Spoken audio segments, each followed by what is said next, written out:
Welcome to Gifted Underachievers, the podcast for mid-level creatives with delusional ambitions. In this segment, Pat and James discuss how to avoid creative money pits. We introduce the Professional Development for Creatives Money Pit Test. 1. Is it credible? 2. Does it fill multiple needs? 3. How can I use it as a credential? Let's listen in. Okay, James. Yo. So I've been thinking about professional development because you ever get to these points in your life or your work life where you think, yeah, I should learn how to do this thing, or I should get some advice on this thing. Well, there's this course I've been looking at. It's actually a group program for 6 months called Branding for Creatives. It's called Author Brand Group or something like that. Author Brand Group. Anyway, I'll link it. And I watched the entire info session on it yesterday, maybe at 1.5 speed. And it was good. I mean, it was just clearly an info session on the program, but they had a lot of testimonials, and it was a good story. And I thought that's not in the cards for 2024. I'm not going to do that. I don't. It's $3,000, but that's $3,000 more than I want to spend on Pro D for the rest of 2024. But I thought about it in 2 ways. One is, in 2025, could it help me solve what I consider to be a bit of a weird situation, which is that I have 4 websites. One of them is where I make most of my money, like through my editing work. So that's Lucid Edit. But I have 3 other ones. One is patdoby.com, sort of a clearinghouse for all the stuff I do. And then there's one for Lucid Editions, which is the journals and another nonfiction book that I publish, where I didn't even try and pitch traditional publishers. I just went, nobody's going to want this. I'll just, except readers, who are in this very specific niche. So I'll just self-publish that. And then the final one is a writer's roadmap. And I told you I had a brainwave about what to do with that a couple of weeks ago. And so I think it was one of those teachable moment, right place, right time things. I was looking at that program thinking that might really just kind of cohere all the stuff that I'm doing around developing grants as an income stream too, because you constantly have to write your story over and over. And it has to be interesting. And I can't quite figure out my story because it depends on which business you're talking about, so and only one of them is a registered business. That's Lucid Edit. The rest are just URLs. But once in a while, I'll make money off books. I'll make money off a course that I teach through a writer's roadmap. So it's a strange beast. I feel like I'm riding a 4-legged octopus. And I was thinking this could be really healthy for me, but is it the right time? And will I find out that it's a rehash of stuff I've already know that's just put into a new form? And will the group aspect of it be really, sort of energizing, or will it be me going, we're not at the same sort of stage of what we need help with. So the group problem solving, it might be, sort of fairly interesting, but not worth the amount of money and time it takes. So I have these kind of thoughts, and that brings me to the topic of creative money pits. There are so many programs and things out there that a creative person in any field, any art, can think that's probably something I should do. You know, that would probably solve some of the issues that are taking up some brain space, or some, even just some time. It's a lot more time to maintain 4 websites than to maintain 1. But is it something I should do, or am I barking up the completely wrong tree? And if it is something I should do, is it the right level for where I'm at? And is it Right. the right format for where I'm at? And is the I don't think this is an expensive program. For me, $3,000 over 6 months is very, it's totally in line with what most people might spend on professional development over a 6-month period. Yeah. Um, Yeah. but you don't want to do that 5 times trying to find the right thing. So how do you know? Yeah. Well, and so we've talked about these sort of creative money pits, right? And so I think one thing is we have to learn to distinguish between what is a money pit where you're going to spend a bunch of money and not really get anything in return of value, Mhm. and what is a valuable experience that feeds more than just one professional development need, Yeah. right? And so there's the ones where we're not the right audience, right? And so you said, is it just going to be a rehash of what I already know? And so Yeah. there's a lot of these programs, especially around writing.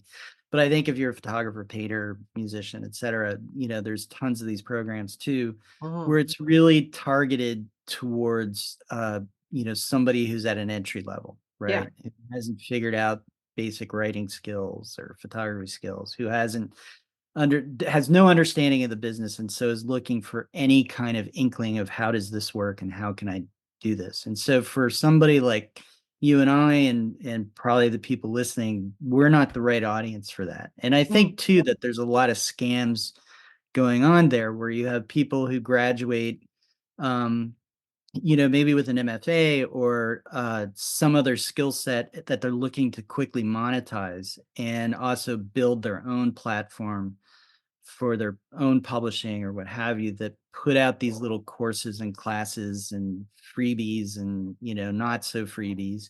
Mhm. Uh, and there's a little bit of scam there that they're not really offering anything unique or of value. And so it's like, how do I assess this kind of stuff? Yeah. And and the interesting thing is, the other sort of version of this money pit, we got started thinking about this because I read a quote from a woman who went to, I think it was Columbia for their MFA. Yeah. She was miserable. She felt like she had wasted money. It didn't teach her anything of value. It was a completely useless experience, except for getting that credential of Mhm. MFA. And so, yeah, this notion of professional development, what is actually really going to develop us professionally when, we're not at that entry level stage where everything is helpful and we have to be really good shoppers about what we do. And, so yeah, so I think, you know, thinking about that, I would ask you you talked about 4 websites, you talked about these different things, you have goals for your own writing. Is there a way to evaluate programs that feed all of those needs? So you can go to one place for $3,000 and get what you need? Well, yeah, I just wanna back up a little actually because, Yeah. the good thing so just to clarify, I do not think that this, program is, would be a waste of money, No, no. at all. What I liked about it was that there's a Q&A at the end, and one of the Qs was, if I'm just starting out, is this the right program for me? And the person running it said, you kind of need to be at a certain place in a project. You won't be able to use some of this material if you don't have a project that needs branded basically, or you don't need, you're not ready to put it out. That being said, this is evergreen information. You won't be wasting your time to learn how to think in terms of describing yourself and your projects to the world.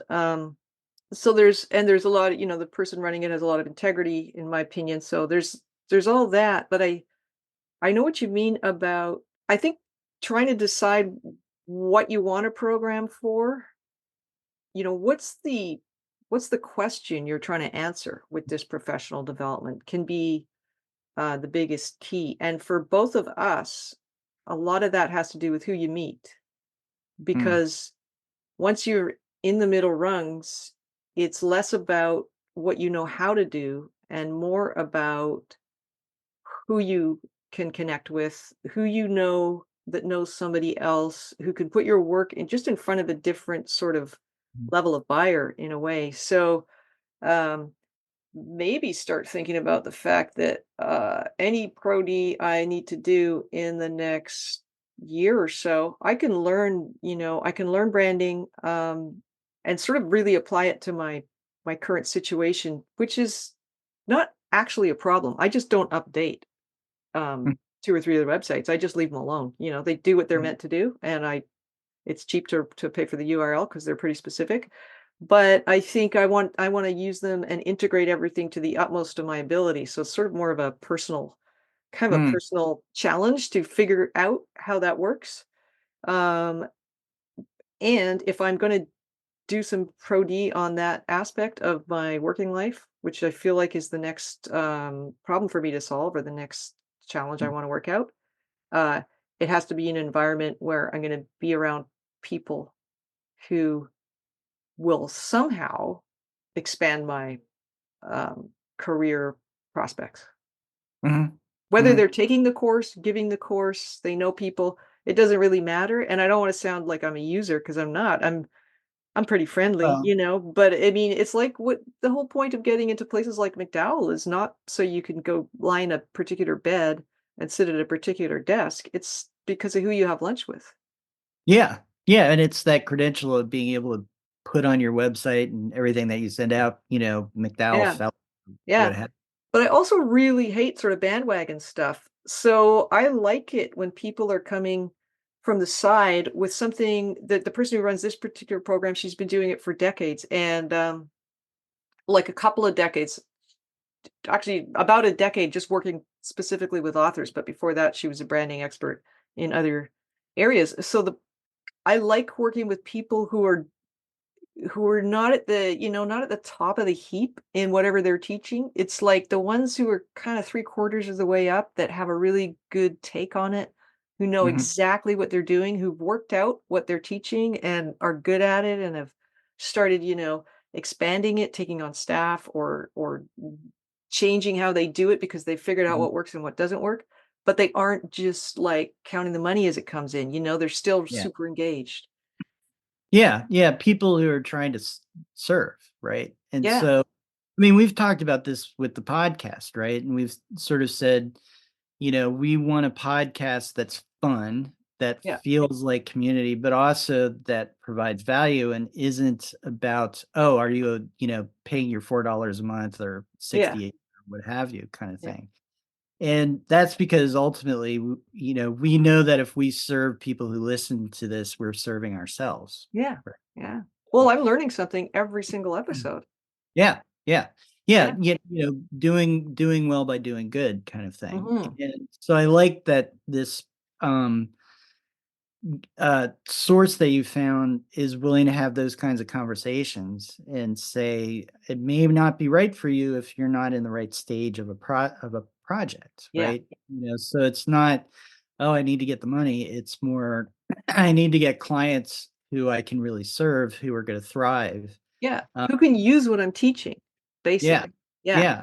And so then the next piece is, all right, is it gonna fill more than one need for my exactly. professional development? And I Yeah, agree that I think for everybody in any creative field, yeah. that networking piece is the gigantic one, Yeah. right? It's and we talked about it in the mentoring episode. It comes up over and over and over that finding someone who can open a door is Mhm. a powerful thing, right? So Or then even there. you can just knock on the door side by each with you, elbow to elbow, Yeah. chop, chop, chop, chop, and then you can talk about it, and they can go, "Hey, there's a window around the side. Let's see if that's open."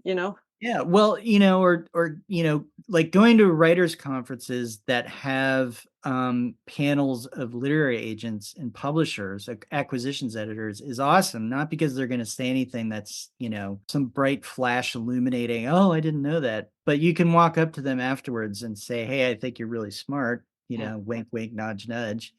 Uh, here's who I am, and this is what I'm working on, and you can start to establish a relationship in person, right? Exactly. And then And then down I the think, road, that might not pay off, in terms of, oh, they're gonna hand you a contract for something, but they might hand you an introduction. It's yeah, like yeah. it's Well, I just got an agent that way. yeah, I walked up and I said, you said you handle nonfiction. I have this, boom, boom, boom. Off we went, right? yeah, And fantastic. so that can happen, but yeah, it's the longer term, it's the bigger building, and then the next piece is it going to provide me knowledge that I don't have? Does this person own a solution? Like when I talk about marketing with people, I say position yourself as the owner of a very valuable solution to the reader's problem. right? Mm. And Which is so, good for nonfiction, but how does that work for fiction, you know? Is there a problem well, that yeah. you're bored? Yeah. Well, I would think of for fiction, I would think of it from the perspective of an agent or a publisher, right? Mm. So constantly trying to bring in, new audiences and sell more books and all this kind of Yeah, stuff. So yeah, you're trying to solve their problem in a way. You're yeah, positioning whatever it is that you've created from your yeah, creative side in a way that says, "Oh, I'm going to be able to make some money off of this, and it's a good, well-written piece of work." yeah. Um, so, I'm thinking like, does somebody have a very valuable solution to a problem that I have? And Mm, what is, have I identified what that problem is? And mm, so, that inward focus or thinking of like, okay, what do I need? What don't I know? And yeah, it's hard to know what you don't know too, yeah, also, right? yeah. And, Um, the other part is, what if you just really like the person who's yeah, offering the training? Like, because if I'm gonna work with anybody on branding, I've already decided it's gonna be her. And whether I take that program, which I probably well, it's unlikely. I'm a good candidate in many ways, but, I don't know that I have the time really. Even if I do have the money next year, I might not wanna do it spend it that way. But, mhm, one-on-one, like, sometimes an hour with somebody's full yeah, attention at what, even if it's several $100s, it's what you need. So, anyway, so that's how much you like the person, I think, matters too. yeah. How much what they say speaks to you, how much you think about how they treat their world, their world of potential clients. Yeah. Yeah, and then, so maybe, the first step is evaluate whatever the opportunity is this credible, right? Mhm. And then the second step is understanding, what you need. Are they going to offer you something that is of value to you that you Yeah. don't have that is going to help you move forward? And is it going to serve multiple purposes? Yeah, I do like that one. And and then probably, the next one is that credential piece, right? Yeah. Right. So, is this gonna be a credential that is, legitimate, is gonna feed multiple needs, and is something that I'm gonna wanna talk about? Yeah. And, I'm gonna put it on my website, did this or did that, Yeah. kind of thing. And obviously, when you get into those upper credentials like McDowell or something like that, the cost is going to go up and the Mhm. difficulty of getting in is going to go up. And um, Well, or the MFA program, like you were saying about that person that you read about, they spent over $100,000 on their MFA, and they were disgusted with it enough to say that publicly, which yeah, means that they could easily have alienated any connections they made that yeah, were running that program, and, so big balls, good for them, but, if half the purpose of taking these things is to make connections with people you wouldn't otherwise have access to, hmm, then that's part of your decision making. That was from a good school, that MFA. I remember it yeah. was. I mean, I would almost put it on her not doing her own due diligence to Yeah, say, what do I need and what am I yeah, looking for? And is this program actually going to deliver that? yeah, Because I'm sure probably nearly everybody else who gets an MFA from Columbia is very satisfied with the experience. Um, you yeah. know, She might be an outlier. And the other thing is maybe that wasn't the right format. I guess that is yeah, due diligence. Maybe low residency would have been better. Maybe. I just think if you're going to take a program where much of the sort of accepted value, like if I know this, I didn't know it when I started my MFA, but by the time I was done, I knew that part of the value was meeting professional writers, um, who were published and, had agents and were making a living. If I knew that, then that would be something that I think anybody could figure out enough to not then turn around and go, that whole experience sucked really badly and I wish I'd never done it. Because then any writers that you did meet there that could have made an introduction to you would be like, mhm. "Well, was I part of what sucked about that experience?" Yeah, yeah, don't shit where you eat. Yeah. Yeah. and this conversation reminds me, so we had the interview with Kath Monstream, artist up in Burlington, and she talked about her mentor, right? And she Hmm. found that mentor by taking a continuing education class in painting Yeah, for an hour once a week. And it yeah, was nothing more than getting out of the house to do something and learn a little bit more about painting. And it turned out to be one of the key career moments for her that yeah, launched what is now a 34-year, successful career. So obviously the value of that one class was massive. yeah, Um, so yeah, so that's, trying to figure out the difference between the money pit and that thing that is going to, when you reflect back, you're going to say that was a real moment, yeah, right? That made a big difference. yeah, And those ways to evaluate it, again, I think it really comes down to personal due diligence. That is it legit? Is it going to feed multiple needs? And then does it have that credential element? yeah. Um, I you think know, you're right. Yeah, so I think part of it might too hinge on whether you want to be um sort of regionally employable versus internationally employable, mhm, because there is a lot to be said for sort of grassroots meeting other writers at readings, buying their books, they buy yours, you get to know each other, you can get teaching gigs through that. They can recommend you, they can know they know you, they know what you're like, but um how much leverage does that give you in the wider world? It sort of makes your your bubble fairly productive and rich, but then somebody gets on your website and they live in, say, London, and they're like, well, they've done a lot of local stuff, but mhm. where'd they go to school? Oh, it was local. Where'd they do this? Oh, it was local. Where are their referrals from? Oh, they're all local. I don't know that people notice that, but I would actually notice that. Yeah, well, I think part of this, so, thinking about that credential thing is obviously if you can go to like a Bread Loaf or a McDowell or any of these big name places, that's going to carry a lot of weight. But Because they're international.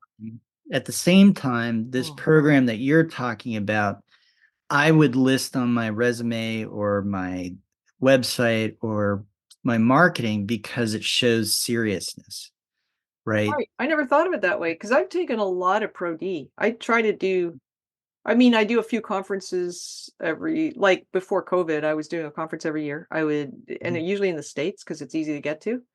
Um, but the something like this, branding for creatives, I would treat that as sort of a behind the scenes. 'Cause that's not what it called, by the way. I forget what it's called, but I would treat that as a behind the scenes expense because although I would probably share. Actually, you know what? That would be a good thing to put on the website. It's author brand growth or something like that, because it shows that I can pass along some of the information, not Yeah. directly, of course, and but just as a way to see either refer them to that program or to say these are some of the big picture things Mhm. you could Yeah. be thinking about. So yeah, I never thought of half the stuff I do that way, but it probably would be good to make a list.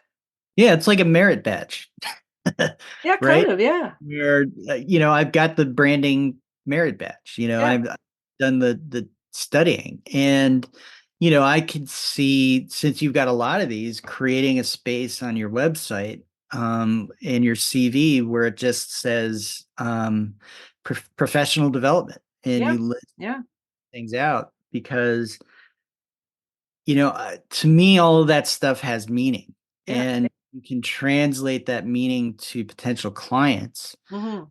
um, by showing that I take what I do seriously enough to invest in myself and know that I need to continually be developing myself as a creative person, but also as as kind of a business person. Yeah, yeah. See, I've been thinking of my MFA as sort of, well, that's the only thing I need to present. But I do, I went to Tin House. I won a fellowship. There's other stuff I put on my Mhm. CV, but there's a lot more I could have put on it had I been thinking of it that way. Yeah, and so. Yeah, so I think that's an important element of this credential thing that I don't want to, have people think, oh, if it's not a big name, world famous thing, then it doesn't Mm, matter. It's, those are great, but they're really hard to get into. They're, definite exclusivity to it that oftentimes isn't really very fair. yeah. But there are these other things, and while they may not have the cachet, you can still use them to show that you're a serious professional. Yeah, for sure. That and then that you've got depth to your education. Yeah. It's not just a surface thing in one area, it's an all-round um attention to growth. Yeah. Yeah. And it's like, so my website, if anybody goes on my blog, they're going to be like, oh my God, it's way out of date. But I've sort of now this podcast that we're doing is kind of more the blog kind of Yeah, thing. And yeah. my website isn't about getting it out to millions of people seeing my website. It's giving somebody who's thinking about hiring me a place to go to find out that I'm a real person. Yeah. And so, so that's really about it from that standpoint. But yeah, and so I think part of finding out that I'm a real person is finding out what do you do to, Mhm. not just promote yourself, but what do you do to increase your skills, to grow Mhm. your, so that's part of it. So do you have stuff like that on your website? Well, I just added a page that I just simply call my professional bio. So I have a personal Oh bio, yeah. which Oh I yeah. give, I saw that. Yeah. Sorry. and yeah, it sort of says here's what I've done, and Yeah. traveling around and being a bonehead and a bum and whatever. Yeah. But then I have the professional one, which is like, okay, here's the serious people that I've worked with. Here's the serious projects that I've done. Here's, and I think maybe I need, as we're talking, I probably should be adding uh, the other professional development things that I've done. Well, I was just thinking that if it's not already on there, Yeah, maybe, yeah. yeah. But that, the intention is one is the personal kind of bio is here he is as a human being Mm. who everybody is. And then the professional one is okay, here's him as a very credible editor and ghostwriter. Yeah. Uh, So, Yeah. Yeah. So we went a bit out of the way from creative money pits, but I think we got a good short list that you basically provided. Is it credible? Um, is it something I can use in more than one way? Uh, who else is going to be there? Was that one of yeah, that networking. them? Well, I think that networking is, does it fill multiple needs? Yeah. Does it fill multiple needs? And how can I use it as a credential? Yeah. Okay. So three things. Mhm. Is it credible? Does it fill multiple needs? And how can I use it as a credential? I love that. That is a very good, what would you call that? Like a test? The trio of yeah, maybe that, yeah, the test, is it a money pit or not test or something like The that. money pit test. And I would add that, a key piece of in particular, the second one is that due diligence, right? To Oh, so is that part understand. of, is it credible or is that part of, does it I fill think I think multiple? it's a little bit of everything. That you got to do your due diligence to understand that it's credible, but you also have to do your due diligence that I'm the right audience for Yeah. it. It holds the right, solution that I'm looking for. Okay. And I can use this as a credential that's going to bolster, other things that I'm doing. Yeah. Um, but yeah, doing which, and that due diligence is really about understanding yourself and where you're at and what you know and what you don't know and the holes that you need to fill in your experience that you need to fill. Yeah. And it can be as far flung as, a 6-month course like the one I'm considering, or a 6-month group program, I guess you would call it, or a mastermind Mhm. club that is absolutely free, but all you spend is your time and you sort of peer mentor each other, or it can Mhm. be an MFA, it can be whatever the gamut of professional development opportunities are in your field, has the potential to either be really useful or be a creative money pit. So I think what we come up with is pretty decent in terms of making a stab at, is it a creative money pit? Answering that question. Yeah. Yeah. Love And it. yeah. No, this is good. We are stronger together. We are smarter. Yeah, we Between the are. 2 of us, we make one really smart person. Yeah. Yeah. Well, we get close to a really smart person, maybe. Yeah, we kinda, you know, like John Irving. I mean, Yeah. we could Yeah. ask him. Yeah. We're almost a whole John Irving. Yeah, yeah. We're a bit more flesh, combined, but we're, maybe a little lighter in the Yeah. brain department. I don't know. I feel good about myself most of the time. It's been lately with the mood swing triplets and, Yeah. Yeah. In our new club, I hate drama. We're having a little drama about the title because we might want to call it I Detest Drama. No, So, we don't. We're not workshopping the title. It's the oh, I not? Hate Drama Oh, Club. yeah. Okay. Yeah, Well, you can't just ride up on your donkey and say, "I uh, want to yeah, test." I am the Cervantes of, Does that make me the other guy? yeah, Don Quixote. Don Quixote. Oh my god, that's weirdly perfect, actually. All right. So, hey, listeners, if we got it wrong, let us know. If you've Yeah, got additional ideas, let us know. yeah, If you have really good additional ideas, we'd love to have you on the podcast. So that'd be please great. let us know. I bet Yes. there's people out there that are smart. We've already proven there's people out there that are smarter than us, so Yeah, we know come that forth. already. Yeah.